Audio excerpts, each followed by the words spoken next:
Throughout time, people across the world told each other tales of how they came to be, of heroes and monsters, romance and tragedy, death and rebirth. Mythology helped shape the ancient world, explaining the unexplainable. This is Mythology Unleashed.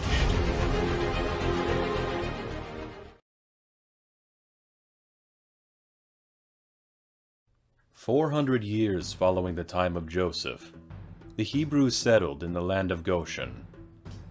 Here they managed to thrive and grew greatly in number. So numerous they grew that the Pharaoh began to fear a potential uprising. In order to circumvent this possibility, the Pharaoh shackled the Hebrews of Goshen into cruel servitude. But Pharaoh went a step further and ordered their infant sons to be slain. In the midst of this dark time, a man called Amram and his wife Yocheved bore a son whom they hid from the world for 3 months. Desperate to save her son's life, Yocheved built the child a small ark of bulrushes, densely packed with tar and pitch, making the small vessel all but waterproof. She placed the child in the ark, and then placed the ark into the Nile River. The river carried the vessel away, with the child's older sister Miriam watching from afar. The ark nestled itself in a bed of reeds, where close by the Pharaoh's daughter was bathing. When she discovered the strange ark, she waded over and opened it, finding the small child within. Filled with compassion for the Hebrew baby, the Pharaoh's daughter chose to adopt him as her own. And Miriam, nearby, seeing everything, ran to her mother, who would go on to become her own son's wet nurse. The child was given a name: Moses. Years passed, and Moses would eventually learn of his heritage. And one fateful day, Moses happened upon an Egyptian man ruthlessly beating an enslaved Hebrew. Moses acted, and in saving the man's life, he killed the Egyptian. Knowing full well that the penalty for his crime would be death, Moses fled far from Egypt and into the desert. Eventually, he found himself in Midian, where he aided the daughters of High Priest Jethro against unruly shepherds.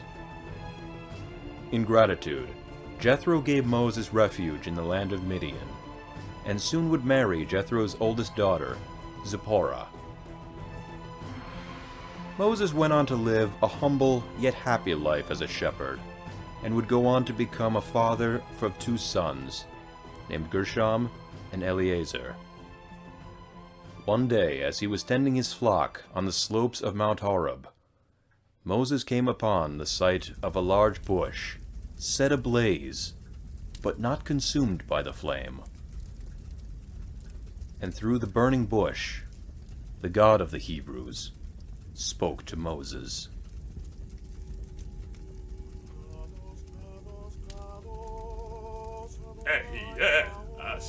I am that I am. I shall be as I shall be. I will be what I will be. I am the God of your father. I am the God of Abraham. I am the God of Isaac. And I am the God of Jacob. And I have seen the affliction. I have seen the afflictions of my people who are in Egypt, and I have heard the outcry due to their slave masters. So I shall descend to deliver them from the hand of Egypt, and to bring them up out of that land to another land. I will bring them to a land that is good and broad and spacious land, a land flowing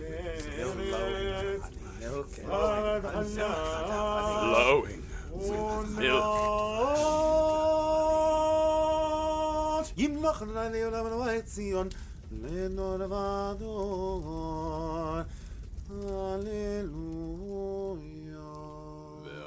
Now go. I will send you to Pharaoh, and you will take my people, the children of Israel, out of Egypt.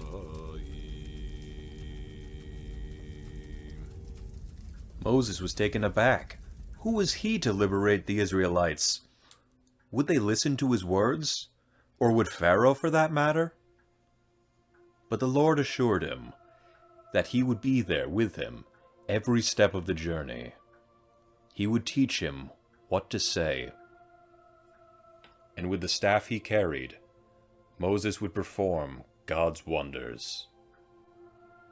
With his family in tow, Moses set forth to return to Egypt from whence he fled, and free the enslaved Hebrews from the cruelty of the Pharaoh. Upon arrival, Moses reunited with his siblings, Miriam and Aaron, and with their aid, and with the signs of God, Moses succeeded in rallying the Hebrews of Goshen. Moses went on to Pharaoh and demanded him to let his people go. But Pharaoh's heart was hardened, and he would not free the Hebrews from their servitude, and would go on to inflict greater workload for them out of spite. Moses would not be stopped so easily, however, as he had the power of God on his side. And thus began a time of great suffering in Egypt, as God would send 10 plagues to bring Egypt to ruin, though the Hebrews of Goshen would be spared from all the pain that would be inflicted. First, the rivers and waters of Egypt turned to blood. Every well, every canal, and the very Nile itself ran red and reeked of blood, polluting the water so the Egyptians could not drink from it, and killing the fish that dwelt within the river. And the once fertile soil of the Nile was tainted beyond use. Pharaoh called upon Moses and his brother Aaron and bade them to pray to God in order to restore the water to right, and promised to set free the Hebrews. In what seemed an instant, all the waters of Egypt were set to normal. But Pharaoh went back on his promise and refused to let Moses' people go. And soon new plagues would befall the Egyptians. Swarms of frogs, of lice and gnats, of flies that covered the land. Livestock and beasts of burden belonging to the Egyptians fell dead where they stood. The Egyptian people became covered in boils and sores. And as each plague festered, a vicious cycle would transpire, where Pharaoh would call upon Moses and Aaron to pray to God to stop the plagues in return for the Hebrews' freedom, only for Pharaoh to renege his promise.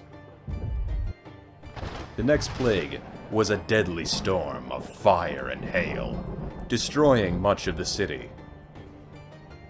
When the storm cleared, the country was covered with a swarm of locusts that ate away what was not already destroyed. With his country falling to ruin, Pharaoh would not relent, and so God stretched forth his hand towards heaven, and there was darkness throughout the land of Egypt. Moses and Aaron were once again brought before Pharaoh, and they begged him to let their people go. But Pharaoh's heart had hardened to stone. He cared not for the plight of the Hebrew people, nor was he moved by the plight of his own people suffering from the plagues. Moses warned Pharaoh that the final plague would be far worse than anything seen so far.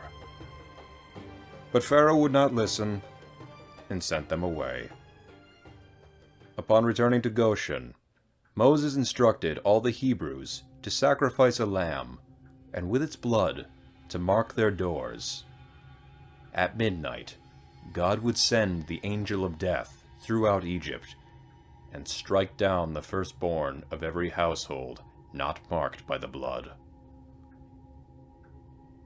As the midnight hour came, the angel of death arrived and swept across the land of Egypt, taking the life of every firstborn child of the unmarked houses, and passing over the homes marked with lamb's blood.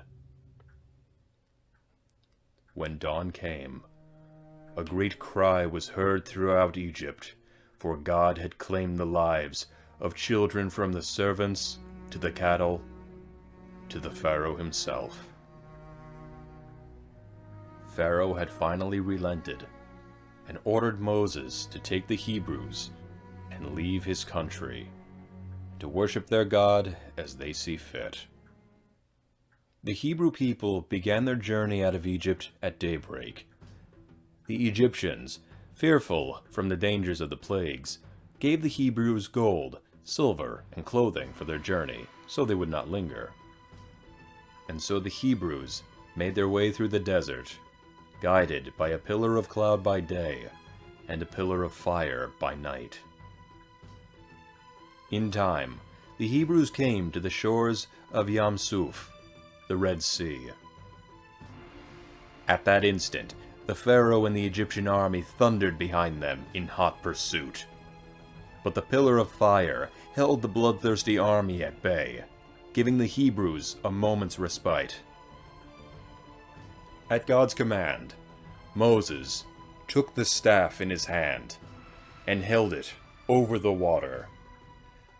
A strong, eastbound wind blew through the waters, parting the Red Sea, giving the Hebrews a walkway of dry land between two massive walls of sea water. As the Hebrews made their way across the sea, the pillar of cloud obscured the vision of the Egyptian army, and they rode blindly into the passage, where the walls of water closed in on them, obliterating the Egyptian army. With their suffering in Egypt finally at an end, the Hebrews found their faith in both God and in Moses renewed.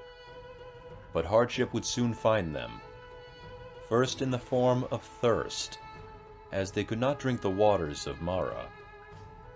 With guidance from God, Moses threw a specific log into the water, and it purified the water. Then hunger struck, and the Lord brought forth a flock of quails in the evening, followed in the morning by a rain of manna, bread from heaven. When the Hebrews entered Rephidim, they came under attack by the Amalekites. The Hebrew warriors were led into battle by Joshua, as Moses stood upon yonder hill, holding his blessed staff above his head. So long as his hands remained high, the Hebrews held advantage over the Amalekites. As Moses grew tired, Aaron and Hur came to his aid and held his hands aloft until the Amalekites were defeated. Moses led the people to the slopes of Mount Sinai, where God would give to them a set of special laws and statutes, which would govern their daily conduct from the day they are born to the day they die. Moses told the Hebrews not to go near the mountain, and to take the next 2 days to prepare themselves, for on the third day they would hear God's voice. And so on that third day, the Hebrews gathered at the foot of the mountain as a dark cloud circled above, sounding thunder and lightning, and the mighty blast of trumpets. The Hebrews were terrified, but soon heard a voice that introduced itself as their Lord thy God, and gave them their sacred laws to follow. Moses was summoned by God to the mountain's peak, where he spent 40 days listening to God's teachings about the sacred laws.